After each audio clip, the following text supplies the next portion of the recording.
122 agências do INSS em São Paulo vão reabrir amanhã com serviços administrativos. Mas o retorno da perícia médica vai ser gradual e depois da vistoria nas unidades. Com a reabertura autorizada pela Justiça, só serão atendidos os segurados com agendamento prévio. O governo de São Paulo anunciou hoje como vai distribuir mais de R$500 bilhão enviados pelo governo federal para a área da cultura. 63 mil profissionais do setor vão receber uma renda básica emergencial de R$3.000 cada um. As mulheres chefes de família vão receber o dobro. E a gente vai explicar quem já pode fazer o cadastro para receber esse dinheiro. Quase 7 meses depois do primeiro caso de coronavírus, o Estado e os municípios paulistas acumulam 135 obras da área de saúde paralisadas ou atrasadas. Entre os motivos, segundo o levantamento do Tribunal de Contas, estão a demora na aprovação de laudos técnicos e atraso nos repasses do governo federal. E ainda as emoções do futebol de quarta-feira à noite. André Hernan. Daqui a pouquinho o Corinthians entra em campo aqui em Itaquera para tentar afastar a má fase. Já são 3 jogos sem vencer no Brasileirão e a zona do rebaixamento está chegando. É agora no SPTV.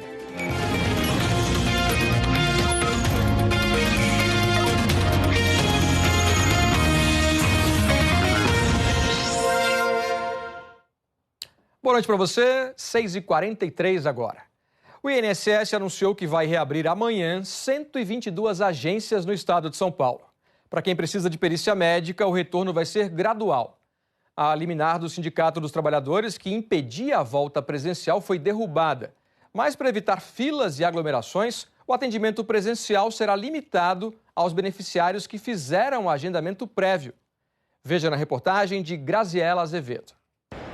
Agências fechadas e sem filas há quase 6 meses. São Paulo não teve as confusões vistas em outras partes do país, porque uma liminar, conseguida pelo Sindicato dos Trabalhadores do Seguro Social e Previdência Social, proibiu que as agências reabrissem na segunda-feira em todo o estado. A alegação foi que o INSS não cumpriu as medidas necessárias de proteção contra a Covid-19. Só que o INSS recorreu e derrubou a liminar. A sentença do Tribunal Regional Federal da Terceira Região destaca que não há demonstração de que as portarias estão sendo descumpridas ou que as medidas implementadas se revelam insuficientes para a proteção dos servidores e usuários e que as atividades desempenhadas pelo INSS são essenciais, eis que deve-se garantir o atendimento das necessidades inadiáveis da população. O INSS informou que a partir de amanhã vai retomar o atendimento administrativo e presencial em 122 agências no estado. Durante uma inspeção a agências hoje em Brasília, o secretário especial de Previdência e Trabalho disse que os servidores convocados que não voltaram... Essa volta não é precipitada, muito pelo contrário, ela foi muito estudada e agora é o momento de voltar. Gostem ou não, infelizmente, eu preciso ser muito claro. Isso é uma decisão de governo, uma decisão política. Nós precisamos prestar o serviço à população, essa é a minha missão. A maior resistência hoje em São Paulo e no país todo é dos peritos médicos que reclamam das condições oferecidas. Nós precisamos preservar as vidas de todos. Senão, nós vamos tornar as agências da Previdência como disseminadoras de Covid. Se nós estivermos usando EPIs de procedência duvidosa, como querem, tem EPIs que não têm origem, não tem data de fabricação, data de validade, certificação de aprovação pelo próprio secretário do Trabalho, não tem nada. O Sindicato dos Servidores do Estado vai recorrer da decisão que derrubou a liminar, que impedia a reabertura das agências em São Paulo. A alegação principal é a falta de inspeção das medidas sanitárias em todas as agências. Eles fizeram somente em 70 unidades, que iam ter perícias, não fizeram em todas, e a gente acha que há um risco muito grande de contaminação ainda mais que as testagens, Elas, no protocolo, elas não são obrigatórias. Com a queda de braço, principalmente entre os peritos e o INSS, e como a reabertura das agências vai ser gradual em São Paulo, quem precisa do serviço tem que ficar atento. Não adianta vir até as agências. Elas só vão atender quem fizer o agendamento ou o reagendamento pelo telefone 135 ou pelo aplicativo Meu INSS. As 122 agências que reabrirem amanhã no estado vão funcionar apenas das 7 da manhã à 1 da tarde. Sobre a perícia, o INSS informou que o retorno será gradual, mas não soube informar em quantas agências haverá perícia amanhã. Os serviços disponíveis por agendamento são avaliação social, cumprimento de exigência, justificação administrativa e reabilitação profissional. O governo do estado liberou a reabertura dos mais de 100 parques temáticos ao ar livre a partir da semana que vem. Vamos ver os detalhes aqui no nosso telão. Os parques podem reabrir, olha só, a partir do dia 23 de setembro, mas apenas nas regiões que estão há mais de 28 dias na fase amarela. Eles poderão funcionar por até 8 horas diárias com 40% da capacidade. Os ingressos deverão ser vendidos antecipadamente para o controle do número de visitantes. Deverá haver medição de temperatura na entrada e o uso de máscaras é obrigatório para todos. Para o governo do estado, a reabertura dos parques temáticos deve ajudar na retomada do turismo, setor que perdeu 130 mil empregos este ano. O acompanhamento, a supervisão e a fiscalização será feita por cada prefeitura em cada cidade onde se localiza o parque temático. São mais de 100 parques e 26 mil empregos diretos e indiretos gerados pelo setor de parques temáticos aqui em São Paulo. Todas essas decisões de reabertura de segmentos da economia e do turismo são fundamentadas nos dados da Covid-19, segundo o governo do estado. A gente acompanha o crescimento da doença todos os dias, com base nos dados do consórcio de veículos de imprensa. Vamos ver aqui os números de hoje. Começando aqui com o número de mortes. Hoje, São Paulo passou da marca de 33 mil vidas perdidas para a Covid-19. 290 de ontem para hoje. Agora vamos para os casos confirmados. São 909.428, mais de 8 mil nas últimas 24 horas. E olha só, está aberto o cadastro para profissionais da cultura que mais precisam da renda emergencial do governo federal. A transferência do dinheiro vai ser feita pelo governo de São Paulo, de acordo com os critérios anunciados hoje. E a gente vai acompanhar os detalhes nessa outra arte que a gente preparou aqui. A Secretaria da Cultura vai pagar R$ 3 mil para cerca de 63 mil profissionais do setor, a partir da segunda quinzena de outubro. O governo ainda está vendo com o Banco do Brasil se fará o pagamento todo de uma vez ou em parcelas. O valor total da ajuda, olha só, deve chegar a 189 milhões de reais, dinheiro da Lei Aldir Blanc, enviado pelo governo federal. Agora a gente vai ver quem tem direito a essa ajuda. Para receber, o profissional precisa ter atuado na área nos últimos 24 meses. Não pode ter emprego formal, nem renda familiar superior a 3 salários mínimos. Não ter benefícios previdenciários, de transferência de renda, nem do auxílio emergencial. Esse é outro requisito.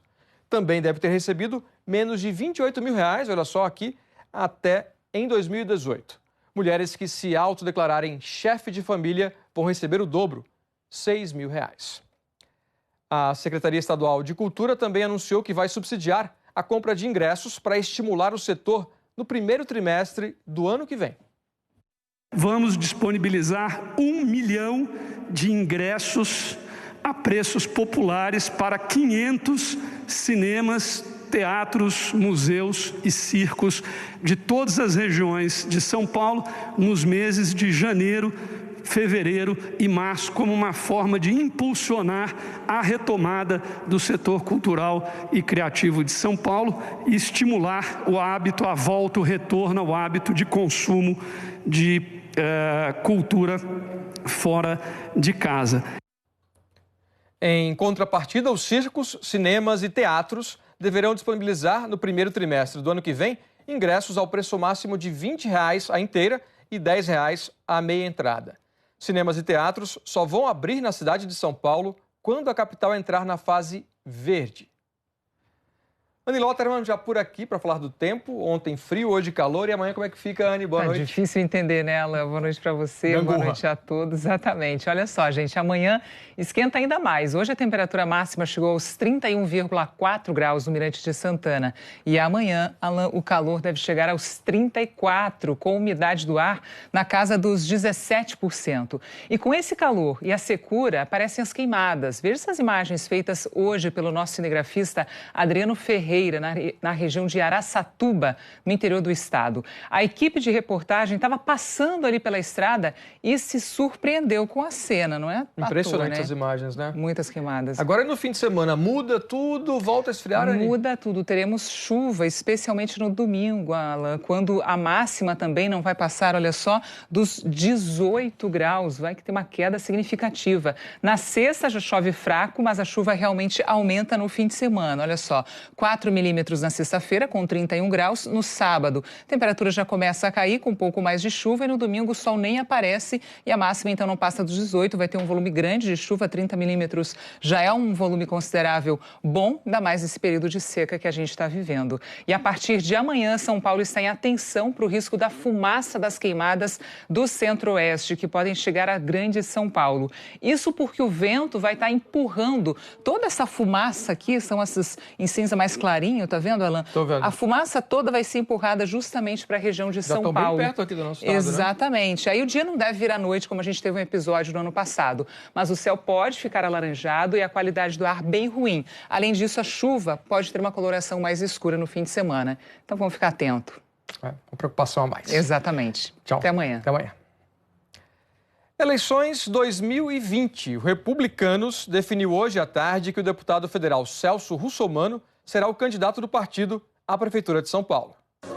A convenção do Republicanos reuniu apenas as lideranças do partido na zona sul da capital. No encontro, foram anunciados 83 candidatos a vereador. O Republicanos trabalha em cima do conservadorismo, trabalha em cima da família e é justamente esta linha de pensamento que nós queremos trazer a toda a população paulista, a toda a população paulistana principalmente. Mais de 1.000 pessoas acompanharam a convenção online e foi pela internet que o partido anunciou o deputado federal Celso Russomano como candidato a prefeito da capital. O Republicanos apresentou ainda Marcos da Costa, do PTB, como vice. Marcos desistiu da candidatura própria, anunciada 4 dias atrás, na convenção do PTB. Ao lado dele, Russomano disse que vai trabalhar por uma cidade mais inclusiva. Chegou a hora, meu amigo. Vamos trabalhar para fazer dessa cidade de verdade uma cidade inclusiva, uma cidade com acessibilidade para todos os segmentos, né, das nossas pessoas com deficiência.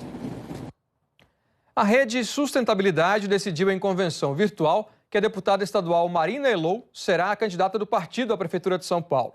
Marco de Preto será o vice. O partido terá 35 candidatos a vereador.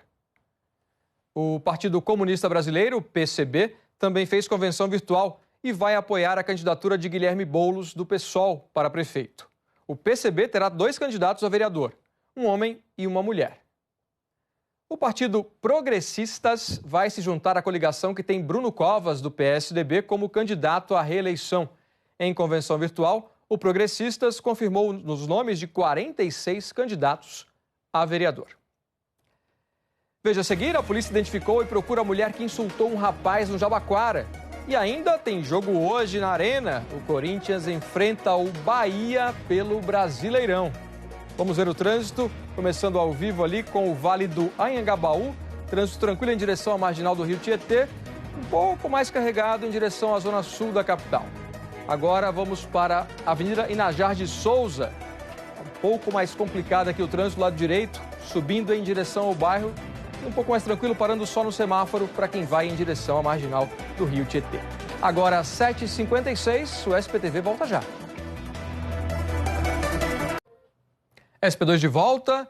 Um homem ficou ferido depois de receber e abrir no escritório dele um pacote com explosivos agora à tarde.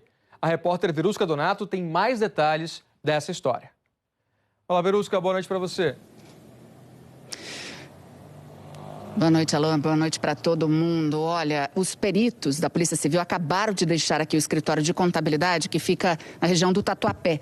Mas mais cedo a gente filmou toda a ação da polícia. Os peritos levaram o que restou da bomba, aparentemente uma bomba caseira, com pilha, fios ligados a um material explosivo que veio tudo isso dentro de uma caixa de papelão, um pacote que foi entregue por volta da 1h da tarde por um motoboy que fazia serviço de delivery. Essa caixa estava endereçada a um dos sócios aqui do escritório de contabilidade, um homem de 40 anos, e foi ele quem abriu a caixa.